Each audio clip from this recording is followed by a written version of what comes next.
Los cuerpos llegaron en pedazos esa primavera, traídos por el Sena con la indiferencia de un servicio municipal. Primero el torso, hinchado y gris, quedó atrapado en los pilotes cerca del Pont-Marie un martes por la mañana, cuando la niebla aún cubría el agua. Luego, 3 días después, un brazo emergió río abajo en Charenton, con la carne macerada, pero la mano aún con los callos del trabajo manual. Maigret permanecía de pie en el terraplén con su grueso abrigo, su pipa tirando mal en el aire húmedo, observando a los fotógrafos de la policía trabajar. Tras él, el tráfico del muelle seguía su curso como si nada hubiera pasado, como si la ciudad no acabara de ceder otro fragmento de su oscuro sustrato. Había visto cosas peores en sus años en el Quai des Orfèvres. Cadáveres sacados de sótanos, almacenes, maleteros de automóviles. Pero algo en el metódico desmembramiento lo perturbaba de una manera que no podía identificar. El médico forense, Dr. Paul, se acercó con su bolso en la mano y el rostro gris bajo el sombrero. Hombre, entre 35 y 45 años, dijo sin preámbulos. Muerto quizá 10 días, aunque el agua lo dificulta. Los cortes son limpios. Una cuchilla afilada, alguien que sabía lo que hacía. Un carnicero quizás, o alguien con formación médica. Maigret asintió lentamente sin decir nada. El viento del río traía olor a piedra mojada y diésel. Al otro lado del agua, los edificios de la Ile Saint-Louis se alzaban en sus elegantes e indiferentes hileras. ¿La cabeza?, preguntó. Aún no, era la cabeza lo que necesitaban. La identidad residía en el rostro, en los registros dentales, en las pequeñas marcas distintivas que separaban una vida de otra. Sin ella, el cuerpo era simplemente un problema de anatomía, un rompecabezas al que le faltaban piezas. Por la tarde, Maigret estaba de vuelta en el Quai des Orfèvres, subiendo las escaleras que le resultaban familiares a su despacho con el paso lento y pausado de quien las había subido 1000 veces. El edificio olía a cera para suelos y tabaco rancio. A través del cristal esmerilado de su puerta, vio a Lucas esperando, con un expediente ya abierto sobre el escritorio. ¿Personas desaparecidas?, preguntó Maigret, quitándose el abrigo. 23 en París este mes, dijo Lucas, pero solo 4 coinciden con la edad y complexión aproximadas. He empezado a consultar con sus familias. Maigret se acomodó en su silla y volvió a encender su pipa, chupando lentamente hasta que el tabaco prendió. Fuera de su ventana, la luz de la tarde ya se desvanecía, aunque apenas eran las 4. Primavera en París. La lluvia, el gris y la sensación de que el verano nunca llegaría. Revisen también los hospitales, dijo. Cualquiera que no haya ido a trabajar. Cualquiera cuyo casero no lo haya visto. Lucas asintió y se fue. Solo Maigret extendió las fotografías sobre su escritorio. El torso, pálido y anónimo. El brazo con su mano de trabajador. Los cortes limpios y quirúrgicos. Alguien había tenido mucho cuidado con este cuerpo. Había trabajado metódicamente, sin pánico. El desmembramiento no había sido un acto de ira, sino de fría pragmatismo.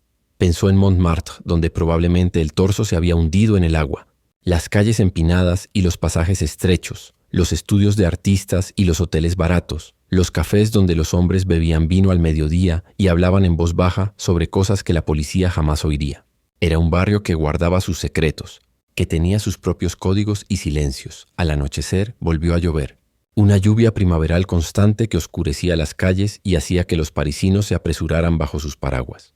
Maigret se puso el abrigo y el sombrero y bajó al malecón siguiendo el curso del río arriba hacia Montmartre. No sabía qué buscaba, solo que la oficina se había vuelto sofocante, que necesitaba sentir la ciudad a su alrededor, percibir sus ritmos y sus corrientes ocultas. Las farolas se reflejaban en el pavimento mojado. Una barcaza avanzaba lentamente río abajo, con las luces tenues bajo la lluvia.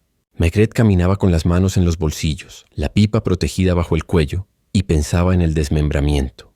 En la clase de persona capaz de reducir un cuerpo humano a sus componentes, capaz de trabajar con una sierra y un cuchillo en una habitación oculta mientras la ciudad seguía su curso, ajena a todo.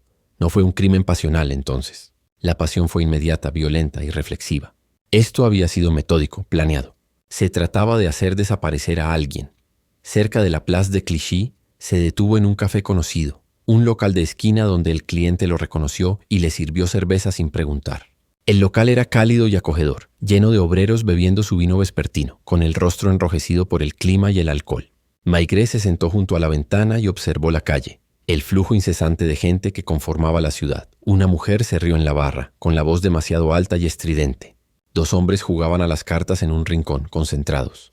El cliente pulía las copas con eficiencia mecánica, con la mirada perdida. Estas eran las personas que Maigret comprendía, no necesariamente los criminales, sino los ciudadanos comunes que vivían sus vidas a la sombra de la gran ciudad, que trabajaban, bebían, amaban y morían sin aparecer en los periódicos. El cuerpo en el Sena había sido uno de ellos, estaba seguro. Alguien que había vivido sin incidentes hasta el momento en que alguien decidió que debía desaparecer. La pregunta era ¿por qué? Terminó su cerveza y siguió caminando bajo la lluvia, subiendo las empinadas calles hacia Montmartre. El barrio cambió a su alrededor. Menos turistas, más gente local, los edificios más destartalados, las calles más estrechas. Pasó junto a una carnicería cerrada por la noche con el escaparate oscuro. Pasó junto a un pequeño hotel con un letrero de neón parpadeante. Pasó junto a una iglesia donde una anciana barría las escaleras, con movimientos lentos y rituales. En algún lugar de estas calles, alguien sabía algo. Alguien había visto algo, oído algo, notado una ausencia. La ciudad estaba llena de ojos, incluso cuando fingía estar ciega, pero Maigret sabía que no debía forzarlo. La ciudad hablaría a su debido tiempo, a su manera. Su trabajo era simplemente escuchar, esperar, estar presente cuando la verdad finalmente saliera a la superficie como un cuerpo en el río. Regresó al Quai des Orfèvres cerca de la medianoche, con el abrigo empapado. En su oficina una nota de Lucas. 3 de los desaparecidos habían sido localizados. Quedaba uno. Un hombre llamado Omer Calas, de 42 años. Regentaba un pequeño café cerca de la Place du Tertre y no había sido visto en 12 días. Maigret se sentó en su escritorio y se quedó mirando el nombre. Omer Calas, dueño de un café. Un hombre que habría sabido usar un cuchillo, tal vez. Un hombre que habría tenido una razón para desaparecer, o una razón para que alguien quisiera que desapareciera. Afuera, la lluvia continuaba su paciente obra, lavando las calles, disolviendo las huellas de 1000 crímenes cotidianos en las oscuras aguas del Sena. El café se llamaba Chescalas, un modesto establecimiento encajado entre una lavandería y una bodega en una calle lateral junto a la Place du Tertre. Cuando Maigret llegó allí a la mañana siguiente, un jueves gris con la amenaza de lluvia entre las nubes bajas, encontró las persianas cerradas y un cartel escrito a mano colgado en la puerta. Cerrado por causa de enfermedad. Cerrado por enfermedad. La mentira clavada allí como una confesión. Se quedó de pie en la acera con las manos en los bolsillos observando el edificio. 2 plantas, la cafetería en la planta baja y las viviendas en la planta alta, a juzgar por las cortinas de las ventanas. La pintura se estaba descascarando alrededor del marco de la puerta. El toldo estaba manchado y roto en una esquina. Era el tipo de lugar donde los hombres del barrio tomaban su café de la mañana de pie ante el mostrador de zinc, donde se llevaban pequeñas cuentas en un libro de contabilidad detrás de la barra, donde todos se conocían y los desconocidos eran detectados al instante. Ustedes son la policía. La voz provenía de la puerta de la lavandería de al lado. Una mujer de unos 50 años, corpulenta, con los brazos cruzados sobre el delantal. No era una pregunta. Era una afirmación. Maigret se volvió hacia ella y se quitó la pipa de la boca. «Inspector jefe Maigret», dijo. «¿Conocía usted al señor Calas?» «¿Lo conocía?» «Lo conozco desde hace 15 años. A su esposa más». Salió a la acera, mirando a Maigret y al café cerrado. «Entonces lo encontraste. En el río. De nuevo ni una pregunta. El vecindario lo sabía. El vecindario siempre lo supo». «Encontramos un cadáver», dijo Maigret con cautela. «Estamos intentando establecer la identidad». La mujer hizo un sonido despectivo. «Es él. ¿Quién más podría ser?» Omer desaparece, y una semana después están sacando piezas del Sena. No hace falta ser detective para deducirlo. ¿Su esposa todavía está aquí? Arriba. ¿Dónde más podría estar? Aunque no ha bajado en días. Ayer le traje sopa. Apenas la probó. La mujer hizo una pausa. Su expresión se suavizó un poco. No es mala mujer, Aline. Es dura, quizá. Pero este barrio te pone dura. ¿Y qué hay del señor Calas? ¿Qué clase de hombre era? La mujer lo pensó entrecerrando los ojos. Normal. Trabajaba mucho. A veces bebía demasiado, la mayoría de las veces era reservado. El café no ganaba mucho, pero se las arreglaban. Sin hijos. Creo que eso le molestaba más a Aline que a él. ¿Se pelearon? ¿Qué pareja no lo hace? Pero nada inusual. Nada que... Su voz se fue apagando, dejando el pensamiento sin terminar. Maigret le dio las gracias y llamó a la puerta del café. 3 golpes sólidos que resonaron en la tranquila calle. No hubo respuesta.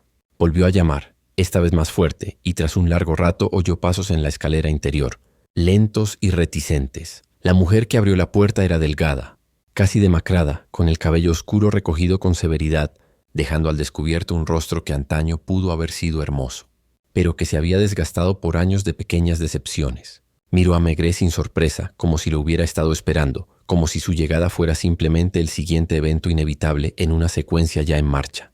«Señora Callas», dijo suavemente, «sabía que vendrías».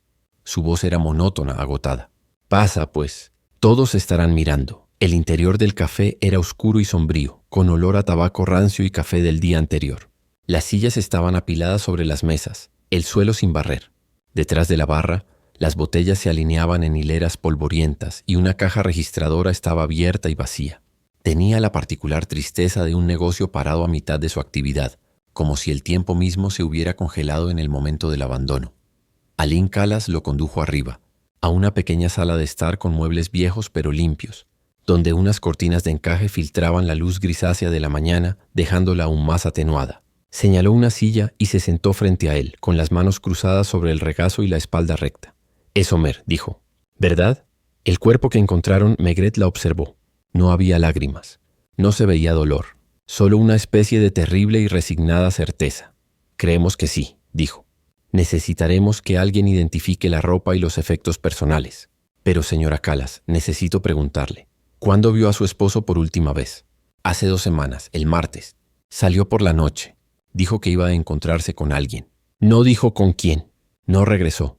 ¿Y no denunciaste su desaparición?» Por primera vez algo se movió detrás de sus ojos.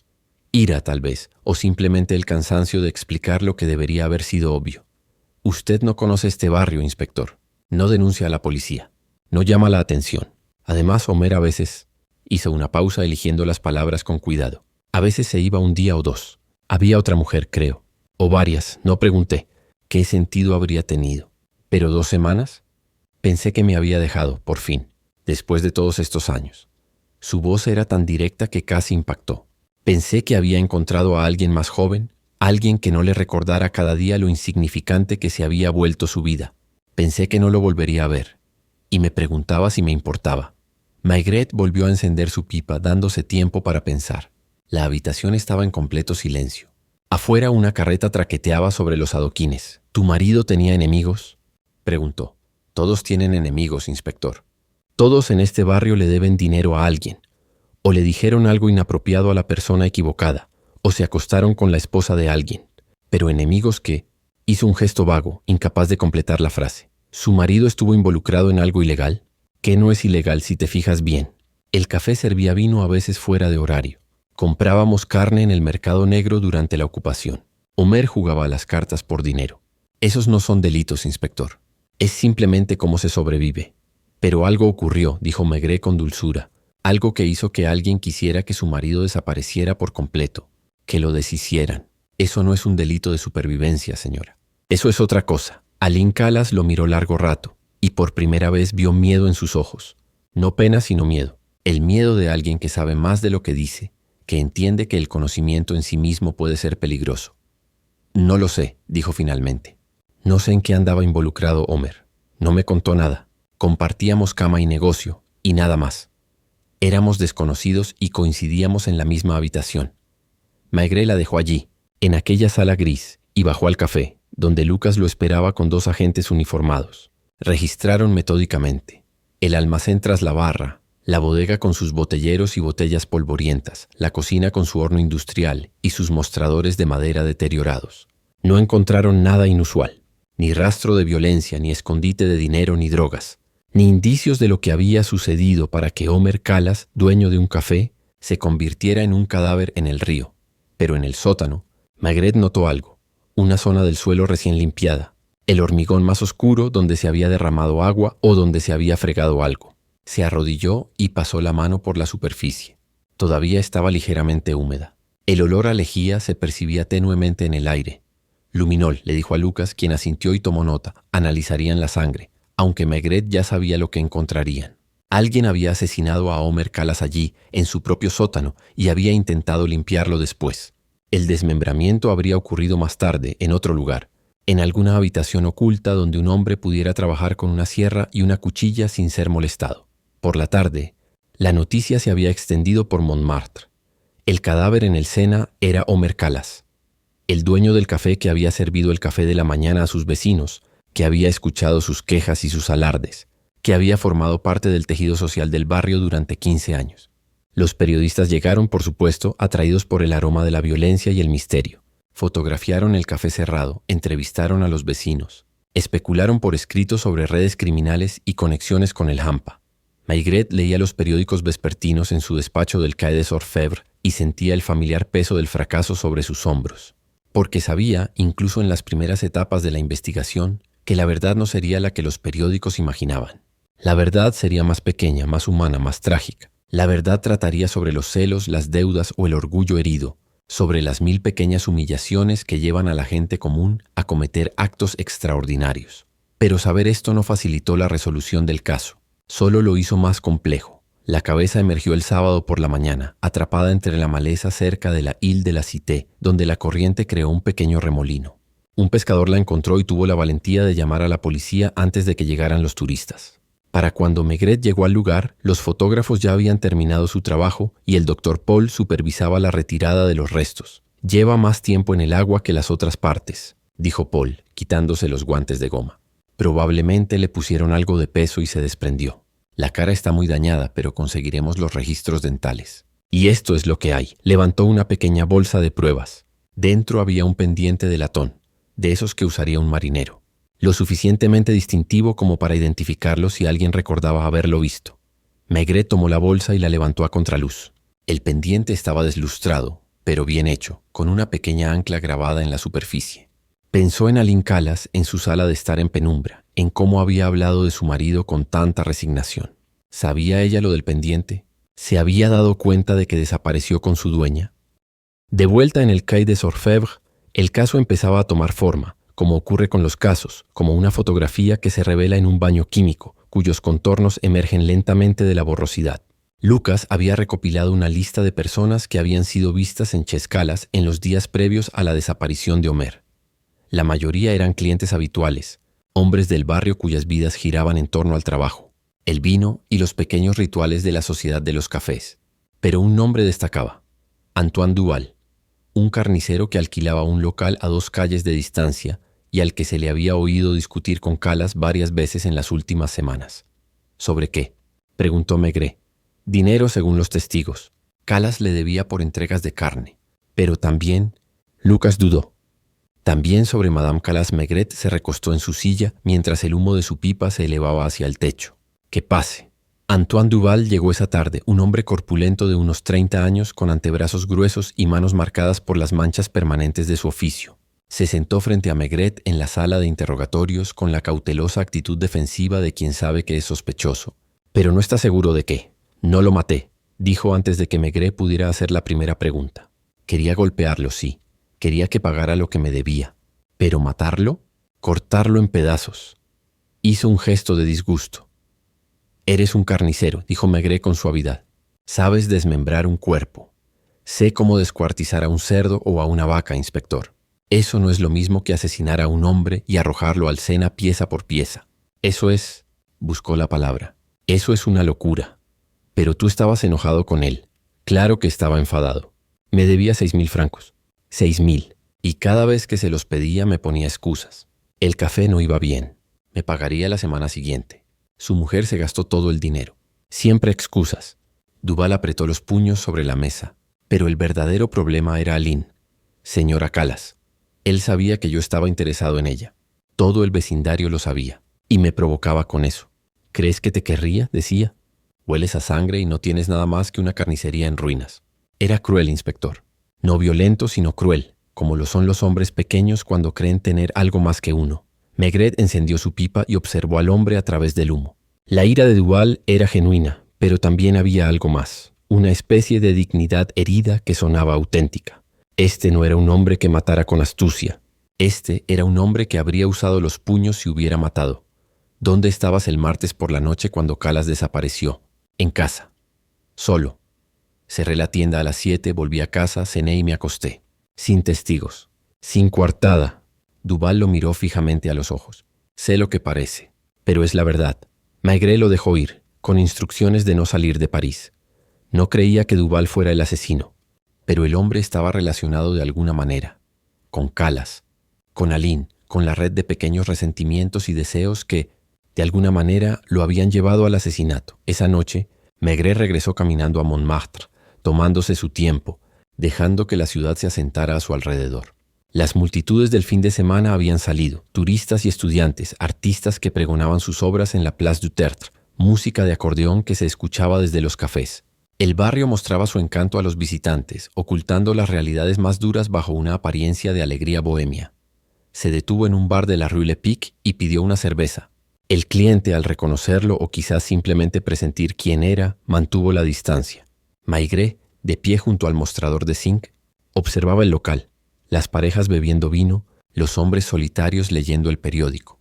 Las dos mujeres en la esquina hablando en voz baja sobre algo que les hacía reír. Esto era lo que Simenon entendía, pensó Maigret. No los grandes crímenes, ni los asesinatos espectaculares que acaparaban titulares, sino estas pequeñas y miserables tragedias que ocurrían en habitaciones como esta, en vidas como estas. Los asesinatos que ocurrían porque alguien ya no soportaba su vida, o no soportaba ver a otro vivir la suya. Terminó su cerveza y caminó hacia Chescalas. El café seguía cerrado, pero podía ver una luz en la ventana del piso de arriba. Aline estaba allí arriba, sola con sus pensamientos, tratando de comprender cómo su esposo había pasado de ser un hombre al que resentía a un cadáver por el que debía llorar. Maigret se quedó en la calle, mirando hacia la ventana iluminada, y una idea empezó a formarse en su mente. No era exactamente una trampa. Las trampas eran cosas toscas y obvias, sino una especie de entorno psicológico, un espacio donde la verdad podía sentirse lo suficientemente segura como para emerger. Tendría que ser paciente, tendría que escuchar más de lo que hablaba, tendría que dejar que la gente del barrio le contara sus historias sin darse cuenta de que estaban confesando, y tendría que entender que en un caso como este, todos eran culpables de algo, incluso si solo una persona había matado. La lluvia volvió a empezar mientras caminaba de vuelta hacia el río. Una suave lluvia primaveral que iluminaba las calles y hacía que los turistas se apresuraran a buscar refugio. Maigret se subió el cuello de la camisa y siguió caminando en la oscuridad, con su pipa brillando tenuemente en la niebla, mientras su mente trabajaba en el estuche como dedos deshaciendo un nudo. En algún lugar de este barrio, alguien sabía la verdad. Alguien había visto, oído o notado una ausencia. Alguien cargaba con un secreto que se hacía cada día más pesado. El trabajo de Maigret era simplemente esperar hasta que ese peso se volviera insoportable. La prueba de luminol dio positivo el lunes por la mañana. Sangre en la bodega de Chescalas, mucha, esparcida en un área de aproximadamente 2 metros cuadrados y fregada con limpiador industrial. En las 48 horas posteriores a la desaparición de Homer, lo que significaba que el asesinato había ocurrido allí, en la bodega donde Calas guardaba su vino y su brandy barato. Quizás mientras su esposa dormía arriba o quizás con su conocimiento. Maigret volvió a llamar a Aline para interrogarla. Llegó al Quai des Orfèvres a las 10, con el mismo vestido oscuro que había llevado antes, con el rostro sereno, pero con ojeras que indicaban que no había dormido mucho. En la sala de interrogatorios, se sentó con las manos juntas y esperó a que Maigret hablara. «Limpiaste el sótano», dijo. «Ni una pregunta». «Sí, ¿cuándo?» «El día después de la desaparición de Homer, el miércoles por la mañana». «¿Por qué?» Ella lo miró con esos ojos exhaustos. «Porque había sangre en el suelo, inspector. ¿Qué más se suponía que debía hacer? Podrías haber llamado a la policía. ¿Podría?» Su voz era suave pero amarga. «¿Crees que la policía ayuda a gente como yo? ¿Crees que habrían creído que no sabía lo que pasó? ¿Que me desperté el miércoles por la mañana y encontré a mi marido desaparecido y sangre en el sótano? No, inspector. Me habrían arrestado de inmediato. Así que lo limpié y esperé a ver qué pasaba después». «¿Mataste a tu marido, señora Calas?» «No». «¿Sabes quién lo hizo?» «No». Maigret la creyó, aunque no estaba del todo seguro de por qué. Quizás fue su forma de responder, simple, directa, sin las elaboradas explicaciones de los culpables. O quizás fue algo en su porte, la sensación de que estaba demasiado cansada para el engaño, de que había llegado a un punto en que ya no le importaba lo que creyeran los demás. «Alguien lo mató en su sótano», dijo Maigret. «Alguien que tenía llave o le dejaron entrar. Alguien que conocía la distribución del edificio, que sabía que podía trabajar allí sin ser molestado. Alguien en quien su marido confiaba lo suficiente como para llevarse consigo al sótano. Podrían ser muchas personas. Nómbralos. Antoine, el carnicero. Había estado allí muchas veces para hacer entregas. Marcel, el comerciante de vinos, 2 casas más abajo. Jean, quien regentaba el kiosco y jugaba a las cartas con Homer todos los jueves. Prosper, el inquilino que alquilaba la habitación del 3er piso. Recitó los nombres mecánicamente sin emoción. Cualquiera de ellos pudo haberlo hecho. O ninguno. O alguien a quien nunca vi. Alguien a quien Omer trajo por razones que nunca sabré. Prosper, el inquilino. Háblame de él. No hay nada que contar. Lleva 3 años viviendo en el tercer piso. Paga el alquiler puntualmente. Trabaja de oficinista en algún sitio, tranquilo, apenas hablamos. ¿Estaba él allí la noche en que desapareció su marido? No lo sé, me fui a la cama a las 9. No supe nada hasta la mañana siguiente. Maigret la envió a casa y llamó a Lucas. Ese inquilino, Prosper Donge, averigua todo sobre él, dónde trabaja, de dónde es, por qué alquiló una habitación en ese edificio en particular. La investigación se extendió en múltiples direcciones, como suele ocurrir con las investigaciones. Chambier habló con los clientes habituales de Checalas reconstruyendo la vida de Omer en sus últimos días. Torrens localizó al comerciante de vinos y al kiosquero, ambos con coartadas sólidas. Lapointe revisó los registros financieros del café tal como estaban, un caos de libros y recibos que sugería que Omer apenas se las arreglaba para mantenerse a flote, y Maigret caminaba. Por Montmartre, por las calles empinadas y los estrechos pasajes, por los mercados y las plazas. Hablaba con tenderos y camareros, con las ancianas que se sentaban en los portales a ver pasar la gente, con los niños que jugaban en las cunetas. Invitaba rondas de copas en los bares del barrio y escuchaba los chismes, las quejas, las pequeñas traiciones que conformaban la vida en esta parte de París. Lo que emergió fue la imagen de Omer Calas como un hombre que llevaba años decayendo, su café en quiebra, su matrimonio en decadencia, su salud en declive. Un hombre que bebía demasiado y hablaba demasiado alto, que se jactaba de conexiones que no tenía y planes que nunca se materializaban. Un hombre que se estaba volviendo invisible incluso mientras aún caminaba entre sus vecinos. Estaba intentando vender el café, le contó un anciano a Maigret una tarde en un bar de la Rue des Martyrs. Llevaba meses hablando de ello. Dijo que se iba a mudar al sur, que iba a comprar un pequeño local cerca de Niza y vivir de su pensión. Pero ¿quién compraría ese desguace? No valía nada. ¿Encontró un comprador? Dijo que sí, que había encontrado a alguien tan estúpido como para darle dinero por ello. Pero siempre decía cosas así. Por la noche Maigret regresó a su apartamento en el Boulevard Richard Lenoir, donde Madame Maigret le esperaba la cena y le hizo preguntas que no pudo responder. ¿Cómo iba el caso? ¿Progresaba? ¿Estaría en casa para cenar mañana? Se sentó en su silla junto a la ventana después de comer, fumando su pipa, observando la calle. El tráfico, los peatones, el movimiento incesante de la ciudad. En algún lugar, allá afuera, había un asesino que había desmembrado a un hombre y lo había esparcido por el río. Alguien que ahora seguía con su vida cotidiana, comprando comida, leyendo el periódico, quizás felicitándose por haberse salido con la suya. Pero Maigret sabía que no era así. Nadie se libraba de un asesinato en realidad. La culpa se quedaba dentro, creciendo como un tumor, cambiando la forma de caminar, hablar y mirar el mundo. El asesino cometería un error tarde o temprano, no por descuido, sino porque el peso de lo que había hecho acabaría volviéndose insoportable. Su trabajo era simplemente estar allí cuando llegara ese momento.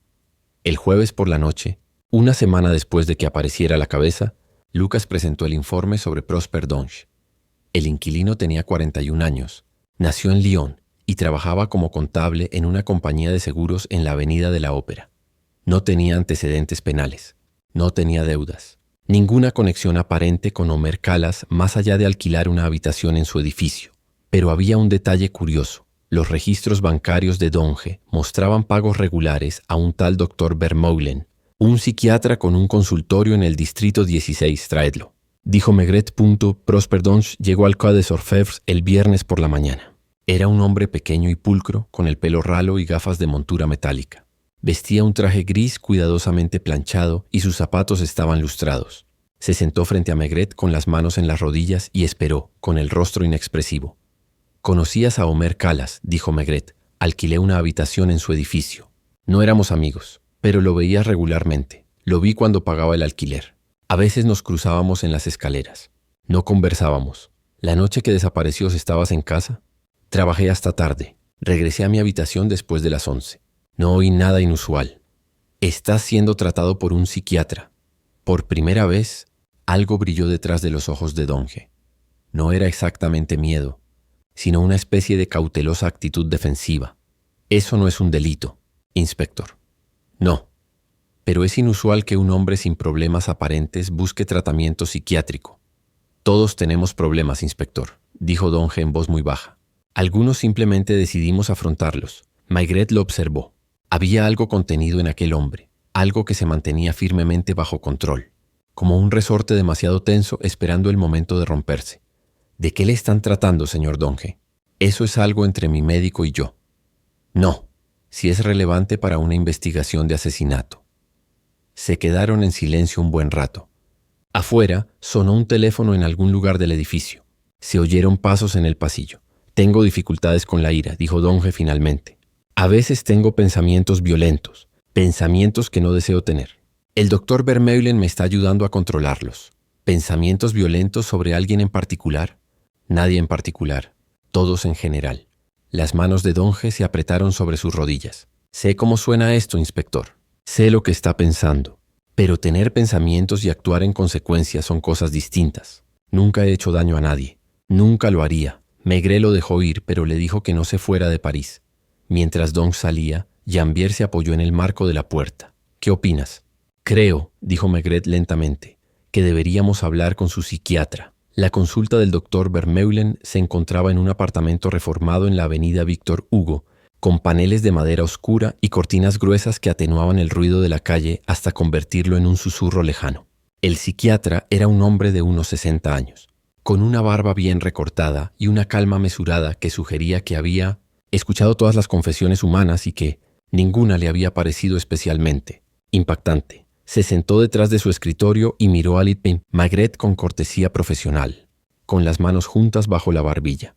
No puedo hablar de mis pacientes, inspector. Es un privilegio médico-paciente. Ni siquiera en una investigación de asesinato, especialmente en una investigación de asesinato. Si mis pacientes creyeran que sus confidencias podrían ser compartidas con la policía, jamás me hablarían con sinceridad. La relación terapéutica se basa enteramente en la confianza. Maigret ya lo esperaba. Volvió a encender su pipa y se recostó en la incómoda silla que Vermeulen reservaba para las visitas, de cuero, pero tan desgastada que le impedía relajarse. Digámoslo de otra manera, doctor. Si usted tuviera un paciente que confesara fantasías violentas y mostrara indicios de ser capaz de asesinar, ¿tendría la obligación de informar a las autoridades? Esa es una cuestión ética compleja. En general, a menos que creyera que existía una amenaza inminente para un individuo específico, no. Mucha gente tiene fantasías violentas, inspector. Muy pocos las llevan a cabo. Pero algunos sí. Sí, algunos lo hacen. Se miraron el uno al otro a través del escritorio. Dos hombres que trataban con la oscuridad humana, cada uno a su manera. ¿Cuánto tiempo lleva Prosper Donge siendo su paciente? No puedo confirmar ni negar. 3 años según los registros que obtuvimos de su banco. 3 años de sesiones semanales. Es mucho tiempo para alguien que simplemente lidia con el estrés normal. La expresión de Vermeulen no cambió, pero algo en su postura se movió ligeramente. ¿Crees que Prosper mató a Omer Calas? Dijo, creo que es posible. ¿En base a qué evidencia? Por proximidad, por oportunidad, por el hecho de que admite tener pensamientos violentos y buscar tratamiento para ellos. Eso no es una prueba, inspector. Es un prejuicio contra las enfermedades mentales. Maigret lo reconoció con un leve asentimiento. Quizás, pero he aprendido a confiar en mi instinto. Y mi instinto me dice que Prosper Donge lleva algo pesado, algo que apenas puede contener. Si ese algo es culpa o simplemente el peso de su propia mente, aún no lo sé. Vermeulen guardó silencio un largo instante. Cuando volvió a hablar, su voz era cautelosa y precisa. Le diré esto, inspector. No como una violación de privilegio, sino como una observación general. Un hombre que busca tratamiento por pensamientos violentos no es más peligroso que uno que no lo hace. De hecho, a menudo es menos peligroso, porque intenta controlar impulsos que otros simplemente siguen. De aquellos que deben preocuparse son aquellos que nunca se cuestionan a sí mismos, que nunca dudan de la justicia de su ira. Maigret se levantó para irse, pero se detuvo en la puerta. Una pregunta más, doctor. Si alguien actuara según esos pensamientos violentos, si cometiera un acto con el que lleva años fantaseando, ¿cuáles serían las consecuencias? Vermeulen reflexionó sobre esto. Alivio, quizás, al principio. La liberación de una tensión prolongada. Pero luego hizo una pausa, eligiendo las palabras con cuidado.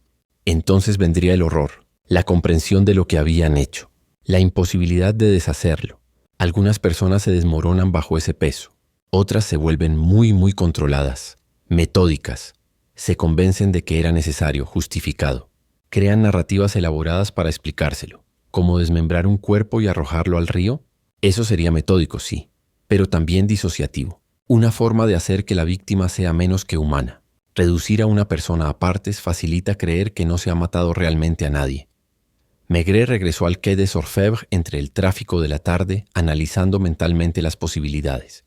El caso giraba en torno a Prosper Donge, pero algo no encajaba. El hombre era demasiado reservado, demasiado consciente de su propia oscuridad. ¿Podría alguien con tanto conocimiento de sí mismo cometer semejante crimen? ¿O era ese conocimiento en sí mismo una especie de camuflaje, una forma de parecer inofensivo mientras ocultaba algo monstruoso? En la oficina cada vez había más piezas encajando. Lapointe había descubierto que Omer Calas efectivamente había intentado vender el café.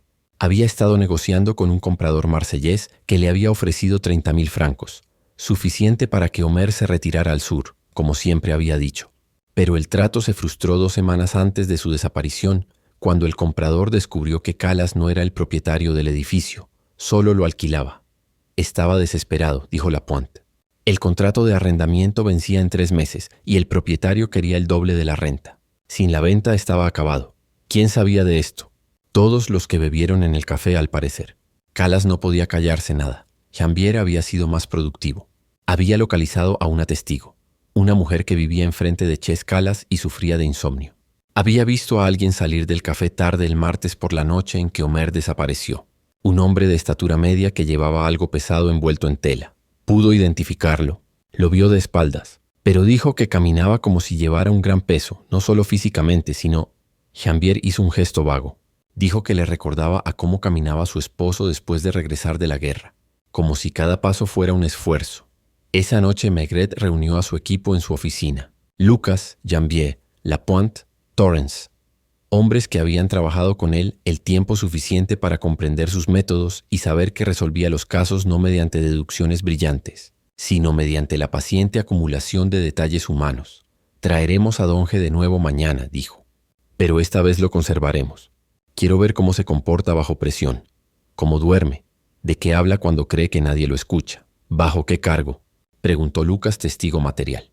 Podemos retenerlo 48 horas. Para entonces... o se derrumbará o sabremos que estamos mirando en la dirección equivocada.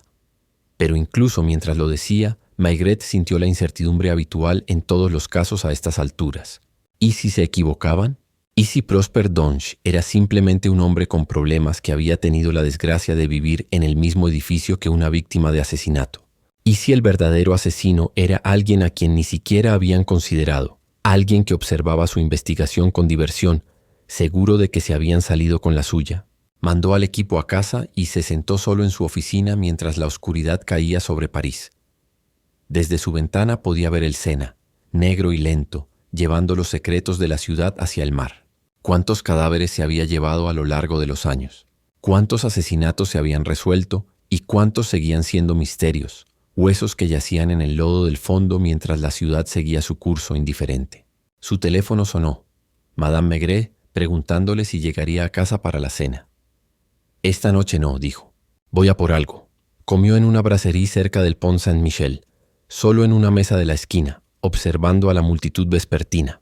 Parejas tomadas de la mano, turistas consultando sus mapas, estudiantes discutiendo de política mientras bebían vino barato. El tráfico humano habitual de París, cada persona cargando con sus propios dramas, sus propios secretos, deseos y decepciones. Después de medianoche, regresó caminando a Montmartre. El barrio estaba más tranquilo ahora. Los turistas se habían ido. Solo quedaban los verdaderos habitantes. Los trabajadores por turnos volviendo a casa. Las prostitutas en sus esquinas, los borrachos saliendo a trompicones de los bares. El rostro nocturno de la ciudad, más duro y honesto que el que mostraba de día, estaba de pie frente a Ches Calas, mirando las ventanas oscuras. Aline estaba allí, sola con sus pensamientos.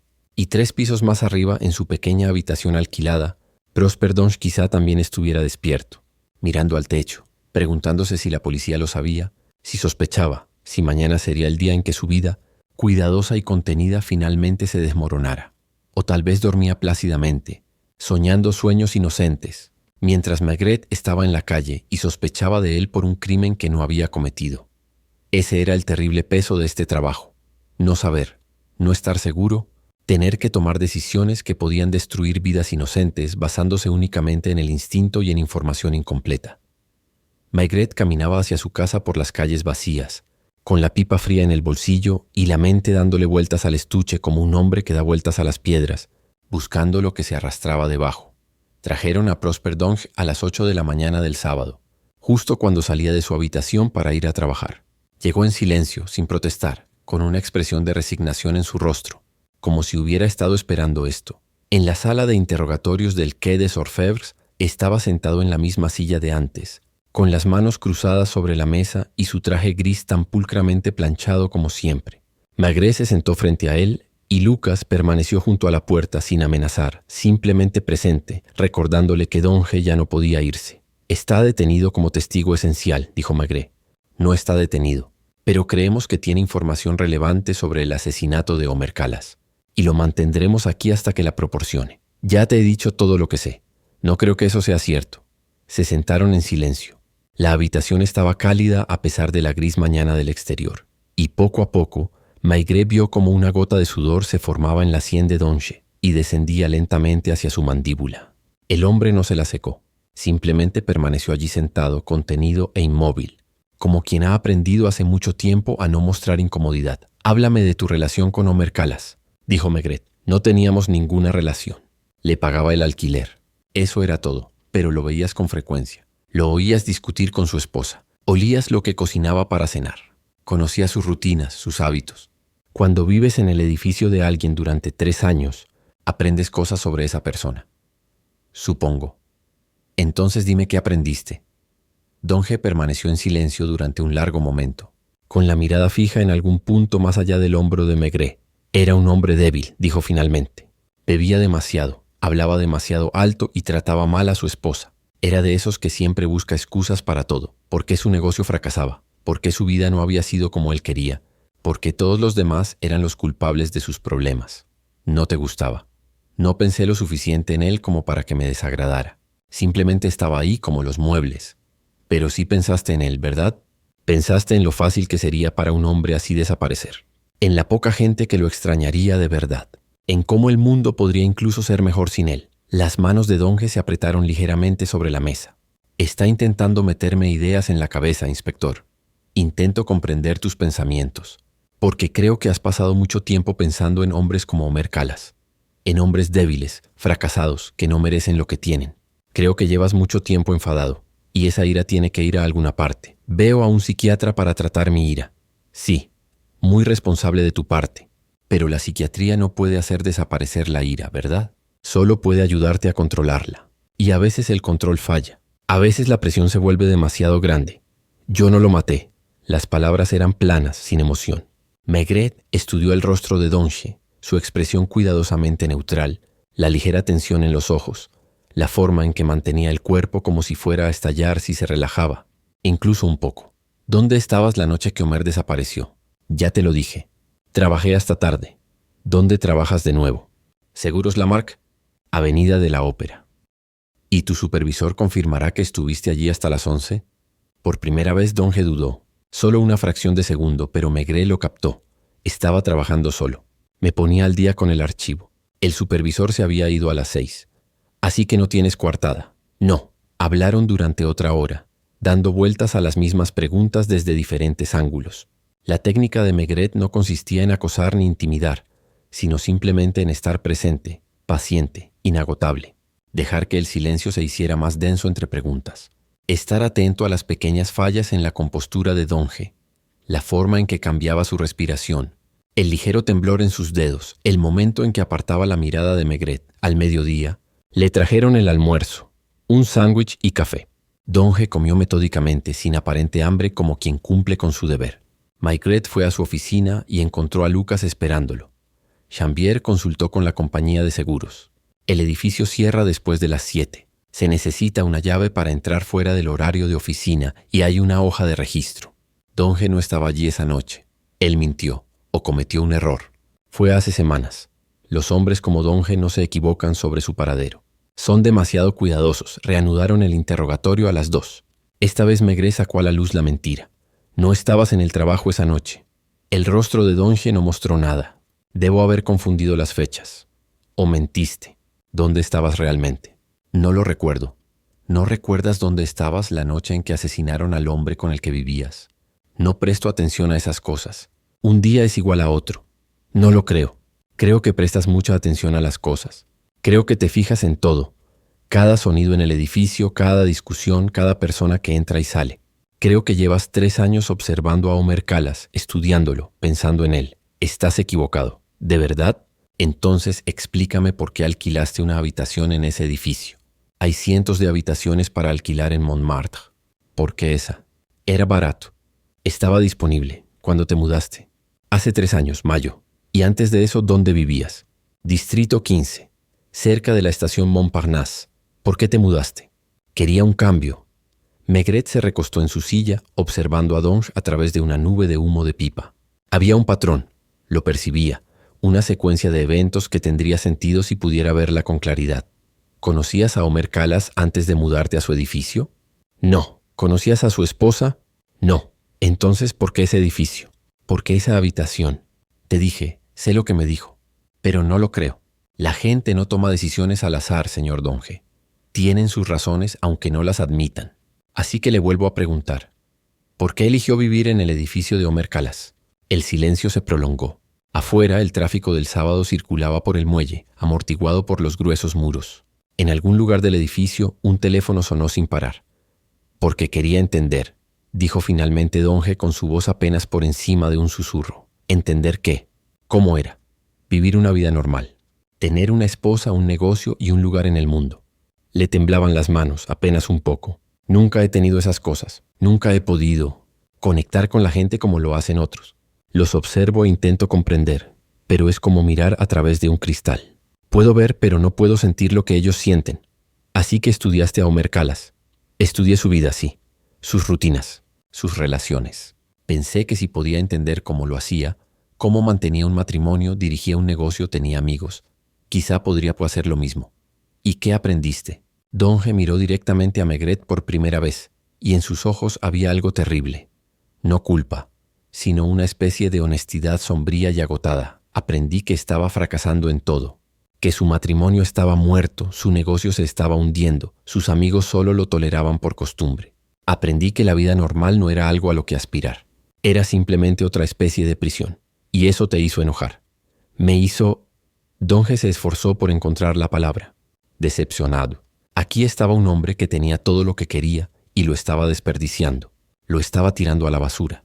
Y pensé, se detuvo. ¿Qué pensaste? Pensé en lo fácil que sería ocupar su lugar, entrando en su vida y haciéndola mejor, apreciando lo que él daba por sentado. Maigret sintió un escalofrío en la espalda. No porque Donge hubiera confesado, sino porque no lo había hecho, no del todo. Lo que había descrito no era un asesinato, sino algo más inquietante, una especie de envidia patológica. Un deseo no solo de poseer lo que otro tenía, sino de convertirse en él. ¿Mataste a Omer Calas? No. ¿Fuiste al café la noche que desapareció? No. ¿Me estás mintiendo? Donge lo miró a los ojos. Ya no lo sé, inspector. Lo he pensado tantas veces. ¿Qué podría haber hecho? ¿Qué debería haber hecho? A veces las fantasías parecen más reales que la realidad. A veces no distingo entre lo que imaginé y lo que realmente sucedió. Eso es conveniente. No es conveniente. Es aterrador. Lo mantuvieron en una celda durante la noche. Técnicamente no fue un arresto, sino una detención continua. Maigret regresó a su casa en el Boulevard Richard Lenoir, donde Madame Maigret le había mantenido la cena caliente y no le hizo preguntas sobre el caso. Lo conocía lo suficiente como para saber cuándo estaba preocupado, cuando algo relacionado con una investigación lo había irritado. «¿No crees que lo haya hecho él?», dijo mientras se preparaban para ir a dormir. «Creo que pudo haberlo hecho. Pero también creo que simplemente fue un hombre solitario y perturbado que tuvo la mala suerte de vivir en el mismo edificio donde ocurrió un asesinato. Entonces, ¿por qué conservarlo? Porque a veces la culpa se revela no en lo que la gente dice, sino en lo que no puede decir, en los silencios, las vacilaciones y los momentos en que pierden el hilo de su propia historia. Pero tumbado en la cama, escuchando la respiración de su esposa a su lado y el lejano ruido del tráfico en el bulevar, Maigret se preguntó si se equivocaba. Si su instinto le había fallado esta vez, si estaba atormentando a un hombre inocente porque la alternativa, que el verdadero asesino seguía suelto, desconocido e incognoscible, era demasiado frustrante para aceptarla. Pensó en lo que había dicho el doctor Vermeulen, que quienes deberían preocuparte son aquellos que nunca se cuestionan. Prosper Donge se cuestionaba constantemente. Había pasado 3 años en terapia intentando controlar impulsos que la mayoría de la gente simplemente ignoraba. ¿Era esa la marca de un asesino o la marca de alguien que intentaba desesperadamente no convertirse en uno. El sueño llegó tarde y no trajo respuestas. El domingo amaneció gris y lloviznando, el tipo de clima que hacía que París pareciera una ciudad sumergida. Maigret llegó al Quai des Orfèvres a las 8 y encontró a Lucas ya allí, leyendo los informes de la noche anterior. «Donge no durmió», dijo Lucas. «El guardia dijo que estuvo sentado en su catre toda la noche, mirando la pared. Lo llevaron a la sala de interrogatorios a las 9. Tenía peor aspecto que antes. Su cuidado aseo estaba desaliñado, sus ojos enrojecidos, sus manos temblaban ligeramente al aceptar el café que Lucas le ofreció. Pero también había algo diferente, algo en su postura. La férrea contención se había aflojado ligeramente, como si algo en su interior finalmente hubiera empezado a ceder. Maigret se sentó frente a él y encendió su pipa sin decir nada. A veces, el silencio era la técnica de interrogatorio más eficaz. Otras veces simplemente había que esperar a que alguien llenara el vacío. «Necesito decirte algo», dijo Donge tras un largo rato. Su voz sonaba ronca, como si no la hubiera usado en horas. «No sobre el asesinato, sobre mí. Estoy escuchando. Cuando tenía 14 años maté un gato», lo dijo sin emoción afirmando un hecho. «Era de nuestro vecino. Venía a nuestro jardín y a mi madre le encantaba. Le daba de comer sobras. Y un día, no sé por qué, lo agarré, lo estrangulé y hizo una pausa forcejeando. Me sentí poderoso, en control, como si por una vez yo fuera quien decidía lo que pasaba en lugar de simplemente ver cómo les pasaba la vida a los demás. ¿Se lo dijiste a alguien?» «No, lo enterré en el bosque. Mi madre pensó que se había escapado. Pero después de eso supe que algo andaba mal conmigo. Algo me faltaba. Había matado a un ser vivo y me sentí bien por ello». Maigret dio una calada a su pipa, observando el rostro de Donge. Era el tipo de confesión que los fiscales adoraban. Evidencia de un comportamiento violento temprano, la señal clásica de un sociópata en desarrollo. Pero Maigret llevaba suficiente tiempo en este trabajo como para saber que los humanos eran más complejos que los patrones de los libros de texto. «¿Alguna vez lastimaste a otro animal?» «No, porque tenía miedo de lo que pudiera hacer. Tenía miedo de cuánto pudiera disfrutarlo». Las manos de Donge estaban fuertemente entrelazadas sobre la mesa. «Por eso he sido tan cuidadoso toda mi vida. Por eso vivo solo, me mantengo apartado. Veo al doctor Vermeulen cada semana, porque sé lo que llevo dentro. Sé de lo que soy capaz. Pero tú nunca le haces daño a nadie. Lo he pensado. Dios mío, lo he pensado tantas veces.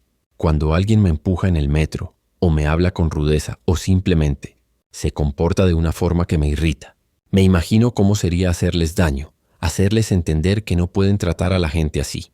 Pero nunca lo he hecho. Un Tilomer Calas». Donge lo miró y en sus ojos había algo así como una súplica. «No lo sé. Es la verdad, inspector. De verdad que no lo sé. ¿No sabes si lo mataste?»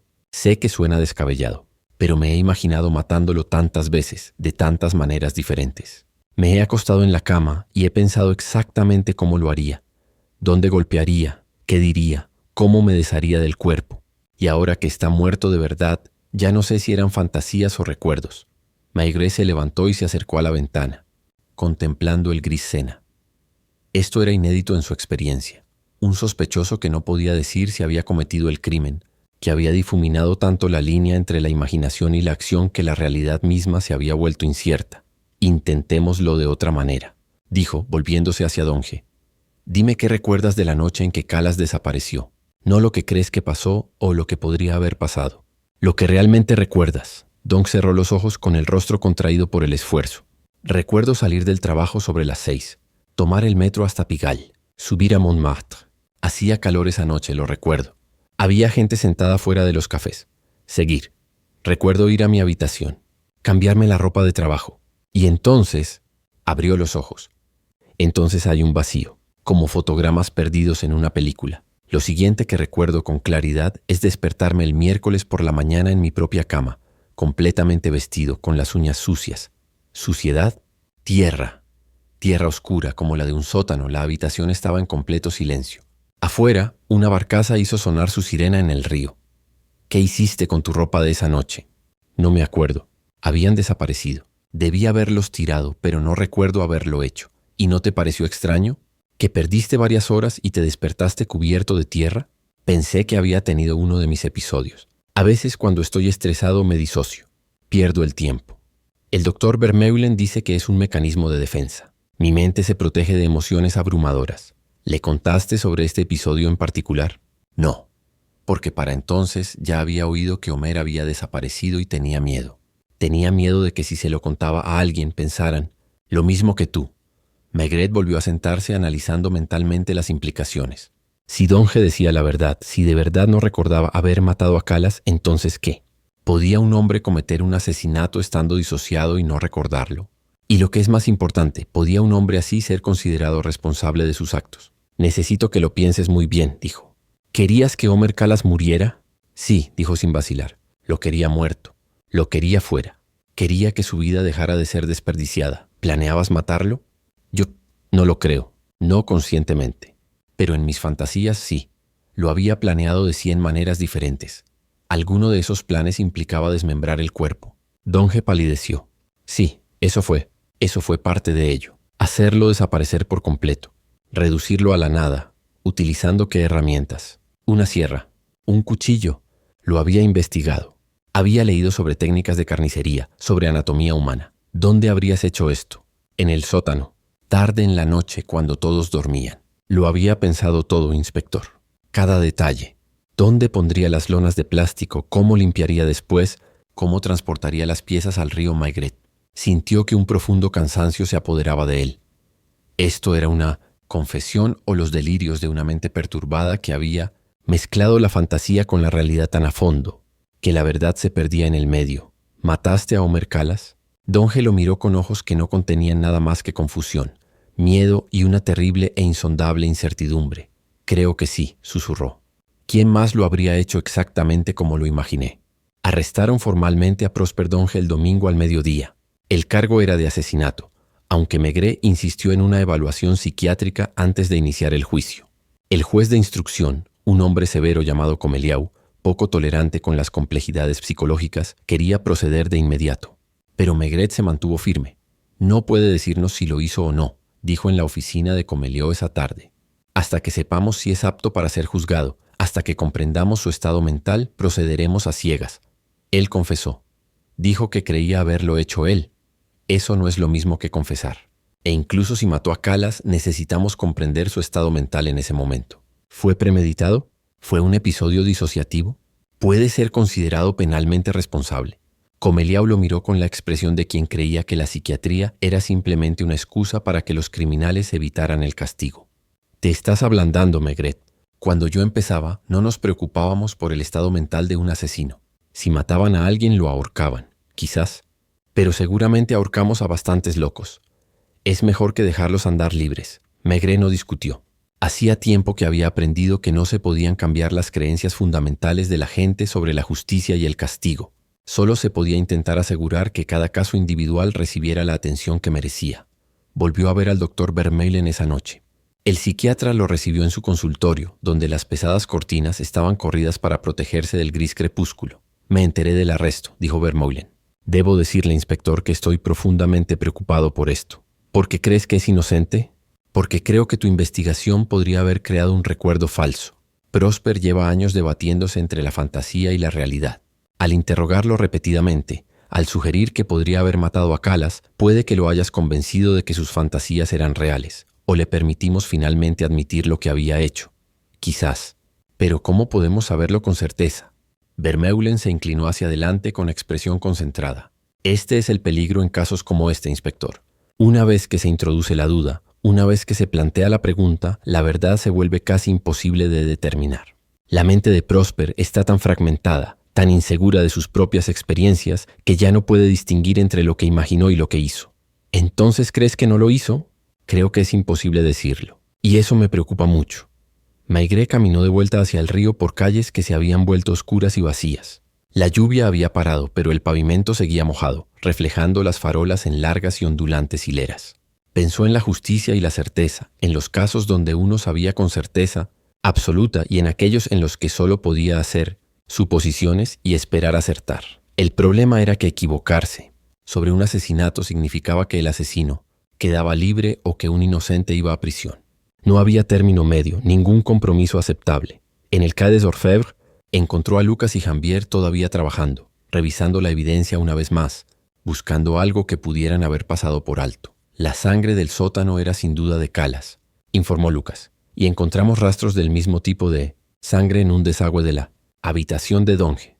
Debió de haber llegado allí después del asesinato, o después de que regresó a casa con tierra bajo las uñas proveniente de algún otro lugar. Lucas lo miró sorprendido. ¿Tienes dudas? Tengo muchas dudas, dijo Maigret hundiéndose en su silla. Dígame lo que sabemos con certeza, no lo que sospechamos, inferimos o suponemos. Lo que realmente sabemos. Omer Calas fue asesinado en su sótano hace aproximadamente 2 semanas. Fue desmembrado y arrojado al Sena. Alguien limpió el sótano con lejía poco después del asesinato. Prosper Donge vivía en el mismo edificio. Tenía fantasías violentas con Calas. No tiene coartada para la noche en cuestión y no puede afirmar con certeza si cometió el crimen. ¿Es eso suficiente para condenarlo?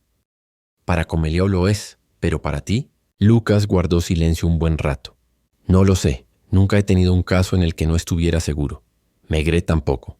En 30 años de trabajo policial siempre lo había sabido, no necesariamente por pruebas, sino por instinto, por la postura de un sospechoso, por esa cualidad indefinible que separaba al culpable del inocente. Pero con Prosper Donge esa certeza se le escapaba. El hombre era culpable de algo, sin duda. Culpable de pensamientos violentos, de obsesión, de envidia patológica. Pero culpable de asesinato. Eso seguía sin estar claro.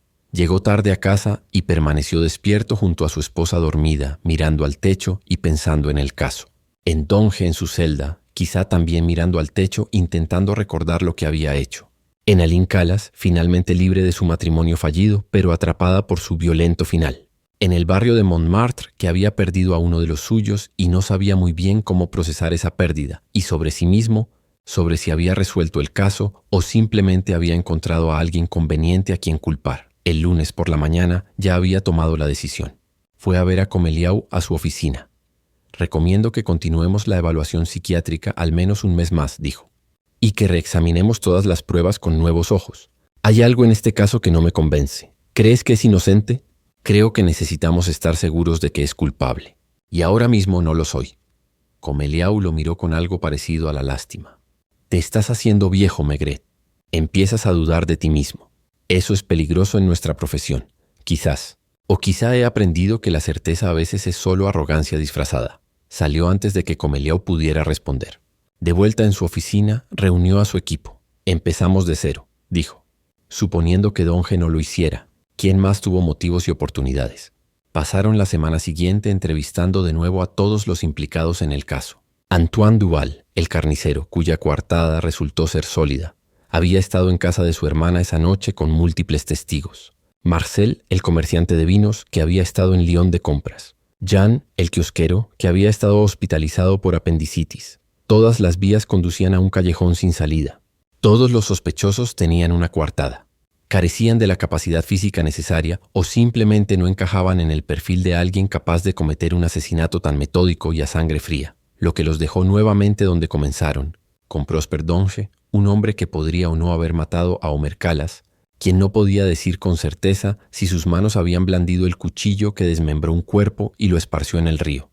Y con Maigret, que tuvo que decidir si debía prevalecer su instinto o su duda. La evaluación psiquiátrica duró 6 semanas. Durante ese tiempo, Prosper Donge permaneció detenido, primero en la prisión de Fresnes y luego en el hospital psiquiátrico de Sainte-Anne, donde los médicos lo observaron. Le realizaron pruebas e intentaron determinar si estaba en su sano juicio para ser juzgado. Maigret recibía informes periódicos. Donge se mostraba cooperativo, lúcido y capaz de analizar sus acciones racionalmente, pero aún no podía afirmar con certeza si había asesinado a Omer Calas. Los recuerdos permanecían fragmentarios, confusos, enredados con años de fantasías violentas, hasta que la verdad y la imaginación se volvieron indistinguibles. En mayo, el informe final llegó al escritorio de Maigret. El consenso fue que Donge sufría un trastorno disociativo grave con rasgos obsesivo-compulsivos, que tenía dificultades para distinguir la fantasía de la realidad, pero que era apto para ser juzgado. Si realmente había cometido el asesinato seguía siendo una incógnita. Maigret leyó el informe 2 veces, lo dejó a un lado y contempló el Sena por la ventana. La primavera por fin había llegado con fuerza. Los árboles estaban verdes, la luz dorada por las tardes, los turistas habían regresado en masa. La ciudad había superado el asesinato de Omer Calas. Ya se estaba convirtiendo en una historia más, otra pequeña tragedia en una ciudad llena de ellas. Pero Maigret no podía seguir adelante. El caso lo atormentaba de una forma que otros, incluso más brutales, no lo habían hecho, porque en el fondo se escondía una pregunta que no podía responder. ¿Había resuelto un asesinato o había forjado una confesión mediante la pura fuerza de la investigación? Pensó en lo que había dicho el doctor Vermeulen, que al interrogar repetidamente a Donge, al sugerir que sus fantasías podrían ser reales, podrían haberlo convencido de ser culpable de un crimen que solo había imaginado. Los recuerdos falsos eran un fenómeno real. La gente confesaba crímenes que no había cometido cuando la presión era excesiva, cuando los interrogadores parecían tan seguros de su culpabilidad que empezaban a dudar de su propia inocencia. ¿Le había hecho eso a Prosper Donge? En una cálida tarde de mayo, Maigret caminó hasta Montmartre por última vez. El barrio rebosaba la energía de la primavera. Cafés llenos, artistas pintando en la Place du Tertre, amantes paseando de la mano por las estrechas calles. Se dirigió a Chescalas, que había reabierto con nueva administración. El letrero había sido repintado, las ventanas limpiadas y las mesas puestas con manteles limpios. En el interior, la nueva propietaria, una joven pareja de Bretaña, había transformado el espacio. Ahora era más luminoso, más acogedor, sin el declive que lo había caracterizado bajo la gestión de Homer. Los clientes parecían felices, sus conversaciones animadas. Era como si el asesinato nunca hubiera ocurrido, como si el edificio mismo hubiera sido limpiado de su oscura historia. Maigret se paró en el mostrador de zinc y pidió una cerveza. La joven que lo atendió sonrió alegremente y le preguntó si era nuevo en el barrio. Él dijo que sí, que solo estaba de paso. Es una zona maravillosa, dijo, muy acogedora. Hemos sido muy felices aquí. Él asintió y bebió su cerveza y no dijo nada sobre el cuerpo que había sido desmembrado en el sótano bajo sus pies. Arriba, Aline Calas aún vivía, o eso le había dicho Lucas. Conservaba su apartamento y vivía de la pequeña pensión que recibía como viuda de guerra. Resultó que Homer había servido en la Primera Guerra Mundial y tenía derecho a prestaciones. Ya casi no bajaba al café. Se había convertido en un fantasma en su propio edificio, presente pero invisible. Maigret terminó su cerveza y caminó calle arriba hasta el edificio donde Donge había alquilado su habitación.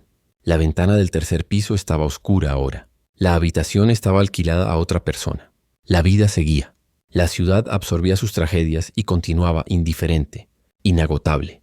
Pensó en Donge en su celda de Saint-Étienne, tal vez mirando a través de las ventanas enrejadas el mismo cielo primaveral, tratando de reconstruir los fragmentos de su propia mente, tratando de decidir si era un asesino o simplemente un hombre cuya imaginación lo había traicionado. Y Maigret comprendió allí de pie, en aquella cálida tarde, rodeado por los sonidos de París, que nunca lo sabría con certeza.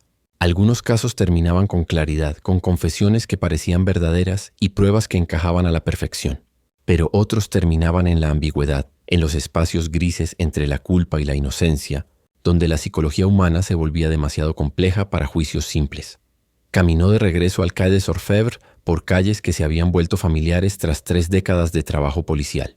Pasó por los cafés donde había entrevistado a testigos, por las esquinas donde había fumado su pipa y reflexionado sobre casos, por el Sena que había dejado tantos cadáveres a lo largo de los años y que dejaría muchos más. En su oficina, encontró el expediente del caso esperándolo, repleto de informes, fotografías y declaraciones de testigos. Lo abrió una vez más y lo revisó todo, buscando algo que pudiera haber pasado por alto, algún detalle que inclinara la balanza a favor o en contra. Pero no había nada, solo la confesión incierta de Prosper Donge y la evidencia física que podía interpretarse como prueba de su culpabilidad o simplemente como el detritus de una coincidencia. Maigret cerró el expediente y lo guardó en el archivador donde se archivaban todos los casos cerrados, ordenados alfabéticamente entre miles. Asesinatos, robos y asaltos, cada uno una pequeña tragedia, cada uno representando el peor día de alguien. El peso acumulado del sufrimiento humano, catalogado, almacenado y finalmente olvidado. Se sentó en su escritorio y llenó su pipa lenta y metódicamente, mientras el ritual familiar lo calmaba. Afuera de su ventana, la tarde se convertía en noche. Las farolas se encendían a lo largo del muelle. Una barcaza avanzaba lentamente río arriba dejando su estela en oscuras ondas. Lucas tocó y entró. El fiscal quiere saber si estamos listos para proceder a juicio. ¿Y qué le digo? Que tenemos a un sospechoso bajo custodia que pudo o no haber cometido el crimen, que las pruebas son circunstanciales, que su confesión no es fiable, que cualquier buen abogado defensor destrozará nuestro caso. Lucas hizo una pausa. O le decimos que estamos seguros de que Donge lo hizo y dejamos que el jurado decida. ¿Qué crees que debería hacer? Lucas lo consideró. Había trabajado con Maigret lo suficiente como para saber que la pregunta era genuina, no retórica. Creo, dijo con cautela, que has hecho todo lo que un detective puede hacer. Has investigado a fondo. Has interrogado a todos los implicados. Has examinado las pruebas desde todos los ángulos. Si la verdad sigue sin estar clara después de todo eso, entonces quizás sea simplemente incognoscible. Quizás algunos casos no tengan respuestas claras. Eso no es muy satisfactorio. No, pero podría ser honesto. Tras la marcha de Lucas, Maigret se sentó solo en su despacho un buen rato, fumando y reflexionando. Pensó en la justicia y en lo imperfecta que era, en cómo dependía del juicio humano y en cómo éste era falible. Pensó en todos los casos que había resuelto con certeza y se preguntó cuántas de esas certezas habían sido ilusiones, narrativas convenientes impuestas sobre realidades caóticas. Y pensó en Prosper Donge, que podría ser un asesino o simplemente un hombre profundamente perturbado que tuvo la desgracia de vivir en el edificio equivocado en el momento equivocado, que podría pasar el resto de su vida en prisión por un crimen que realmente no recordaba haber cometido, o que podría ser liberado y volver a matar porque los impulsos que lo impulsaban seguían descontrolados.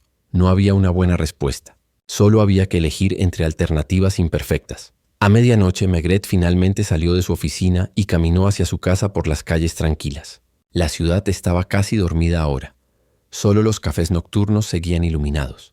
Solo los insomnes y los trabajadores nocturnos seguían moviéndose en la oscuridad. Pasó junto a una joven pareja discutiendo en una esquina, sus voces agudas con esa pasión que podía volverse violenta en un instante. Pasó junto a un hombre borracho que dormía en un portal, con el rostro sereno a pesar de las circunstancias. Pasó junto a una mujer parada sola bajo una farola, esperando algo o a alguien, todos capaces de cualquier cosa.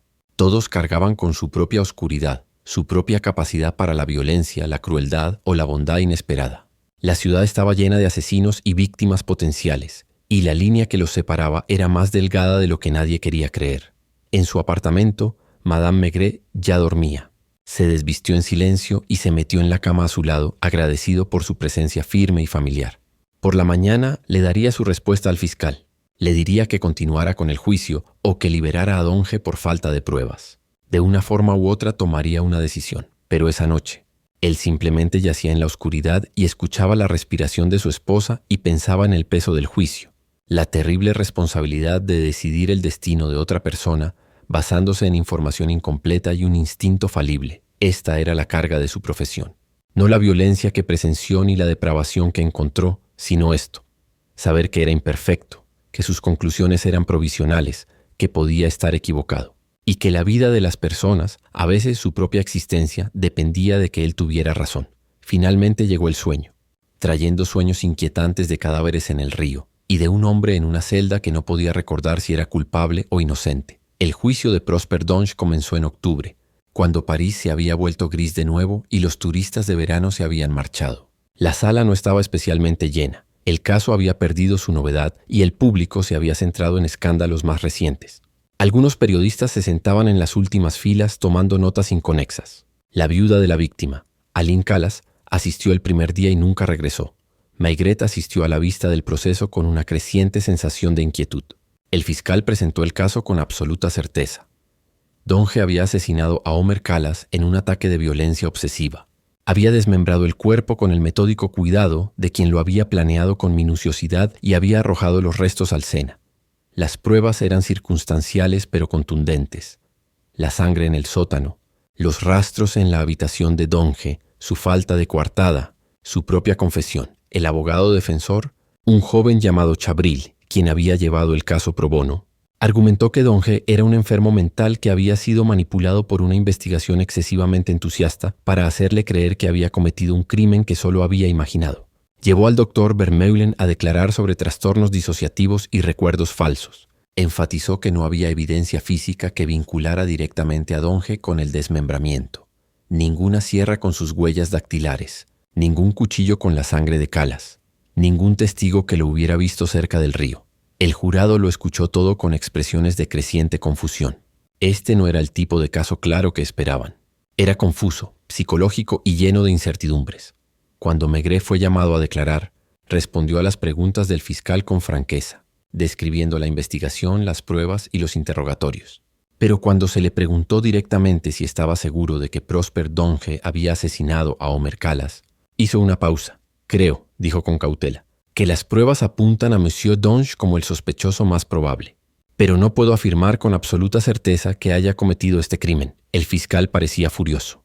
El abogado defensor parecía esperanzado.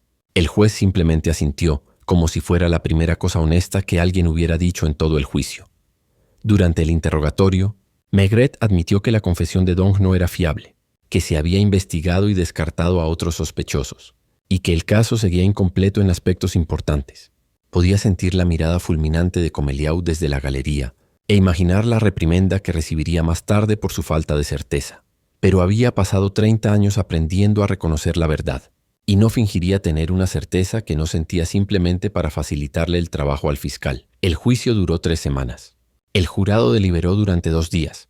Al regresar, su veredicto fue de culpabilidad, pero con la recomendación de tratamiento psiquiátrico en lugar de la prisión habitual. Fue un veredicto de compromiso, de esos que no satisficieron a nadie, pero que quizás representaban lo mejor que la justicia imperfecta podía lograr. Prosper Donge no reaccionó al leerse el veredicto. Simplemente permaneció allí de pie, con su traje gris, luciendo más pequeño que durante la investigación, como si el juicio lo hubiera empequeñecido aún más. Cuando los guardias se lo llevaron, miró a Maigret y en sus ojos no había ira ni acusación, sino algo parecido a la gratitud, como aliviado de tener finalmente una respuesta, aunque no pudiera verificarla él mismo. Esa noche, Maigret caminó hasta Montmartre por última vez. El aire de octubre era frío y húmedo, amenazando lluvia. Las calles estaban casi vacías, pues los cafés cerraban temprano entre semana. Se detuvo frente al edificio que había sido Chescalas y miró hacia las ventanas. Una luz se encendió en el apartamento de Aline. Ella seguía allí arriba, viviendo su vida tranquila, liberada de su matrimonio, pero atada para siempre a su violento final. ¿Encontraría la paz finalmente? ¿Sería capaz de seguir adelante, de construir algo nuevo a partir de las ruinas de lo que había tenido? Maigret no lo sabía. Solo sabía que ella, como todos los demás en este caso, cargaría con el peso de la situación el resto de su vida. Caminó por las calles que se oscurecían, pasando la Place du Tertre, donde los últimos artistas recogían sus caballetes, junto a las empinadas escaleras que descendían hacia la ciudad, junto a las pequeñas tiendas y bares que conformaban el tejido del barrio. Montmartre seguiría adelante, absorbería esta tragedia como había absorbido innumerables otras a lo largo de los siglos. Las calles permanecerían, los edificios se mantendrían en pie, y nuevas historias se desarrollarían en los mismos espacios donde las antiguas habían terminado. La lluvia empezó al llegar al Boulevard de Clichy. Una lluvia suave y constante que oscureció la acera e hizo que los pocos peatones que quedaban se apresuraran a buscar refugio. Maigret se subió el cuello de la camisa y siguió caminando, dejando que la lluvia le cayera encima, sintiendo cómo se filtraba a través de su abrigo y le enfriaba la piel. Pensó en la justicia y en lo inadecuada que era, en cómo intentaba imponer orden al caos, certeza a la ambigüedad, cerrar situaciones que nunca podrían cerrarse del todo. Pensó en Prosper Donge en su celda, quizás aliviado de haber recibido una identidad, asesino, aunque no recordaba con exactitud cómo se la había ganado. Pensó en todos los casos que había resuelto a lo largo de los años y se preguntó cuántas de esas soluciones habían sido ciertas y cuántas simplemente la narrativa más conveniente. Pero sobre todo pensaba en la ciudad misma, en París en toda su complejidad y contradicción. Lo bello y lo sórdido, lo grandioso y lo miserable, la violencia y la ternura coexistiendo. Esta era su ciudad, el lugar que había dedicado su vida a comprender y proteger. Y si eso significaba aceptar que algunos misterios nunca se resolverían del todo, que algunas preguntas nunca tendrían respuestas claras, que así fuera. Llegó al Sena y se detuvo en el terraplén contemplando las oscuras aguas. La lluvia caía sin parar, creando ondas en la superficie, oscureciendo lo que yacía debajo. En algún lugar allá abajo, el río llevaba sus secretos.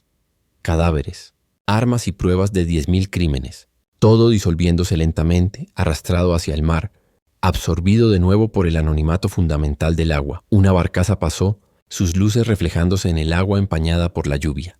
El barquero permanecía al timón, con el rostro impasible, dirigiendo su carga en la noche. Probablemente no pensaba en lo que contenía el río, en la oscuridad bajo su superficie. Simplemente lo atravesaba día tras día, aceptándolo como parte de su trabajo. Quizás eso era todo lo que cualquiera podía hacer. Aceptar la oscuridad y superarla. Hacer el trabajo lo mejor posible y aceptar que la perfección era imposible. Tomar las mejores decisiones posibles con información incompleta y esperar haber acertado más de lo que se equivocaba. Maigret volvió a encender su pipa. La lluvia la había apagado y echó a andar de nuevo, siguiendo la curva del río hacia casa. Sus pies conocían el camino incluso en la oscuridad, por calles que había recorrido 10.000 veces. Pasó junto al Pont Neuf y la Ile de la Cité, junto a la prefectura donde esperaba su despacho con su inagotable surtido de libros nuevos, junto a los puestos de libros que bordeaban el terraplén y los bancos donde los amantes se sentaban incluso bajo la lluvia. La ciudad respiraba a su alrededor, inmensa e indiferente. En algún lugar de su vasta extensión alguien nacía y alguien moría. Alguien se enamoraba y alguien asesinaba. Alguien decía la verdad y alguien mentía. El interminable drama humano desarrollándose en millones de vidas, cada una conteniendo multitudes, cada una capaz de sorprenderte. Y Jules Maigret, el inspector jefe, lo recorrió todo con su pipa, su pesado abrigo y su conciencia remordida, sabiendo que mañana traería otro caso, otro misterio, otra oportunidad de intentar imponer el orden al caos y la verdad al engaño. La lluvia caía suavemente sobre París. Las farolas brillaban a través de la niebla. Y en algún lugar de una celda en Saint-Anne, un hombre que podría o no ser un asesino yacía despierto, mirando al techo, intentando recordar si había matado a alguien o solo lo había soñado. Maigret giró hacia el Boulevard Richard Lenoir. Su edificio se alzaba frente a él, con las ventanas casi a oscuras y los habitantes durmiendo. Madame Maigret le habría dejado la luz del recibidor encendida. Quizá estaría esperándolo a pesar de lo tarde que era. Le preguntaría cómo le había ido sin necesitar realmente una respuesta. Subió las escaleras lentamente, sintiendo la edad en las rodillas, el peso del maletín aún sobre sus hombros. En la puerta se detuvo y miró hacia abajo, hacia la oscuridad. ¿Cuántas veces había subido esas escaleras? ¿Cuántos maletines había subido resolviéndolos mentalmente mientras sus pies encontraban cada escalón? ¿Y cuántos había traído de vuelta a la mañana siguiente, todavía sin resolver, todavía misteriosos, todavía inquietantes? Dentro, el apartamento estaba cálido y tranquilo. Madame Maigret, efectivamente, lo esperaba despierta, sentada en su silla junto a la ventana con su labor de punto. Levantó la vista al entrar y sus ojos formularon la pregunta que su boca no hizo. «Se acabó», dijo simplemente. «Lo condenaron». «¿Crees que lo hizo?» Maigret se quitó el abrigo mojado y lo colgó con cuidado en el perchero. Se quedó allí un momento, sintiendo cómo el calor del apartamento volvía a calar en sus huesos, sintiendo la familiar comodidad del hogar tras la fría incertidumbre de las calles. «Creo», dijo finalmente, «que se hizo justicia, o al menos lo más cerca que pudimos estar de ella. A veces, eso es todo lo que podemos esperar». Ella asintió y volvió a tejer. Entendía. Después de todos estos años, comprendía que algunas preguntas no tenían respuesta, que algunas cargas no se podían compartir, que a veces su esposo simplemente necesitaba llegar a casa, sentarse en silencio y dejar que el peso del día se aliviara poco a poco. Maigret se acomodó en su silla y encendió su pipa por última vez. Afuera, la lluvia continuaba su trabajo paciente, lavando las calles, llenando el río, nutriendo la tierra. La ciudad dormía bajo su manto de agua y niebla. Y el inspector jefe Maigret, sentado en su apartamento, fumaba su pipa y pensaba en el caso de Omer Calas, resuelto o no, según se entendiera por resuelto. Al final, quizá no importó. El caso estaba cerrado. El expediente estaba en el archivo. La ciudad seguía adelante. Y en algún lugar de la vasta complejidad de París existía la verdad. No la verdad legal, ni la verdad narrativa, ni la verdad que satisfizo a periodistas y fiscales, sino la verdad simple y sin adornos de lo que realmente había sucedido aquella noche de martes en el sótano de Chescalas. Pero esa verdad solo la conocía una persona, y esa persona no pudo o no quiso revelarla. Así que permanecería allí, enterrada en la oscuridad como un cuerpo en el fondo del Sena, disolviéndose lentamente, pasando a formar parte de la gran acumulación de secretos del río. Llovió. La ciudad dormía. Y la pipa de Maigret brillaba tenuemente en la oscuridad del apartamento, un pequeño y desafiante punto de luz contra el vasto misterio de la noche.